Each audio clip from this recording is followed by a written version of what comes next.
Aujourd'hui, nous allons parler de la nutrition des végétaux. Beaucoup de scientifiques se sont demandé de quoi se nourrissaient les végétaux et c'est ce que nous allons découvrir aujourd'hui. Aristote était un scientifique du IVe siècle avant Jésus-Christ. Il a décidé d'observer les fermiers. Certains étendaient du fumier, d'autres non. Le fumier est de la matière organique qui se décompose, aussi appelée humus. Au moment de la récolte, il observe que le champ qui a reçu de l'humus a une production plus importante que l'autre. Selon Aristote, les plantes se nourrissent d'humus. C'est faux, mais il faudra attendre Van Helmont pour le savoir. Van Helmont est un scientifique du XVIe siècle. Je ne pense pas que la théorie d'Aristote soit bonne. Pour moi, les plantes se nourrissent d'eau. Je vais faire une expérience pour prouver ma théorie.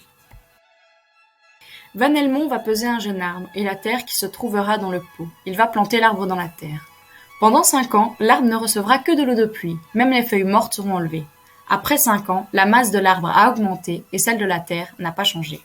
Cela valide ma théorie. Grâce à Van Helmont, nous savons que les plantes se nourrissent d'eau. Mais ce n'est pas tout. Knopp et Sachs sont des scientifiques du XIXe siècle. Nous pensons que les plantes ont besoin des sels minéraux présents dans l'eau. Les expériences de Knopp et Sachs consistaient à donner aux plantes des solutions d'eau carencée. C'est-à-dire qu'ils enlevaient certains sels minéraux de l'eau. Nous pouvons voir que les plantes poussent beaucoup mieux quand elles reçoivent de l'eau contenant tous les sels minéraux. Récapitulons. Les plantes ont besoin d'eau avec des sels minéraux, mais il nous reste encore du travail. Si les plantes ne se nourrissent que d'eau, d'où vient leur carbone ? Si les plantes ne prélèvent pas leur carbone dans le sol, c'est qu'elles le prélèvent dans l'air. Le dioxyde de carbone, aussi appelé CO2, est présent dans l'air. Il rentre dans les feuilles par les stomates. Les plantes transforment le CO2 en énergie et en oxygène. Cela s'appelle la photosynthèse. Mais il manque encore quelque chose pour faire cette photosynthèse.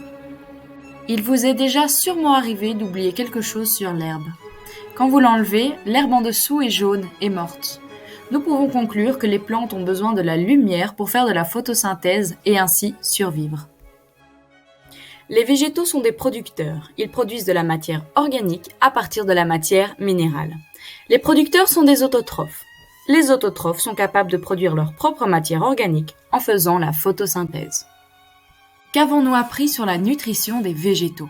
Les végétaux sont autotrophes. Ils ont besoin d'énergie lumineuse et de matière organique, eau, CO2 et sels minéraux. Les végétaux sont des producteurs. Ils transforment la matière minérale en matière organique.